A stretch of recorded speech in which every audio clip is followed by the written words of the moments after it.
war baby, born in 1943, 2 years before that Second World War ended.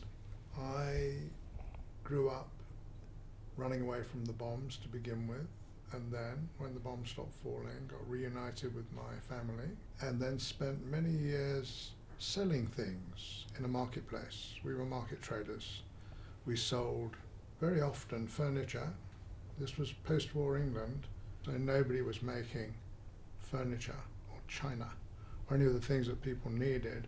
Once the war ended, you had all these young people coming back with sometimes new babies, needing a place to settle down, needing furniture.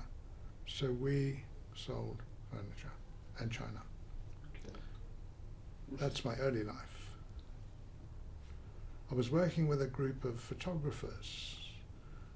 I'd done some work for an American photographer in England, Don Silverstein. He took a picture of Jimi Hendrix, which was for a poster for an album, so it was an insert in the album.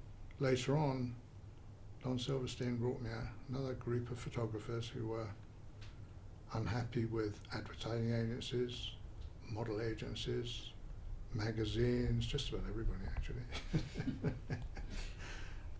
One of the assistants of one of the photographers, who was busy taking notes and drawing up minutes and other things for us, took me aside one evening and said, she's got a problem. Her fiance was head of a record company in England, Philips Records, which was actually part of Mercury, which is an American record company. Philips had an artist, she said, and her fiance was the head of Philips Records, and he had said this artist was unhappy with his manager and he needed someone to advise him on what to do. And she told him about me and the photographers, and he said, well, can you ask him if he'll talk to my artist? And I said, okay, send him to see me. And I told him where my office was. I used to actually work as a legal executive, what they call a paralegal today, and I had an office in Cavendish Square in London. And so, in due course, these two very, very undernourished, scraggly young couples showed up. They became something out of Dickens, actually.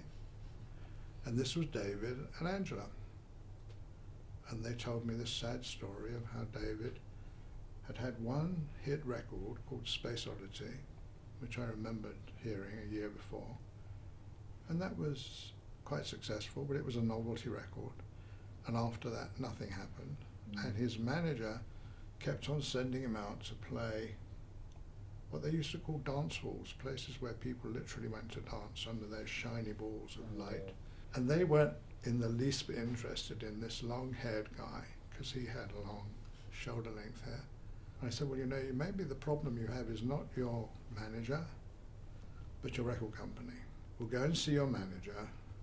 I'll tell him that he's no longer your manager. David said, well, how are you going to do that? I said, well, all you have to do is just remember this. There's three small, simple words. If anyone asks, just say, talk to Tony.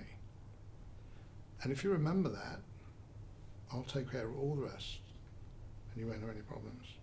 And that's how we began.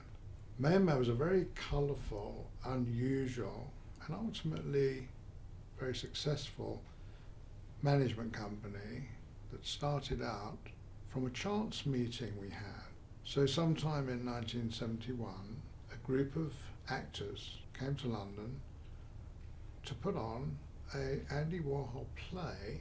I'd had some dealings with Andy Warhol before this, and so I suggested to David and Angela that we should go and see the play.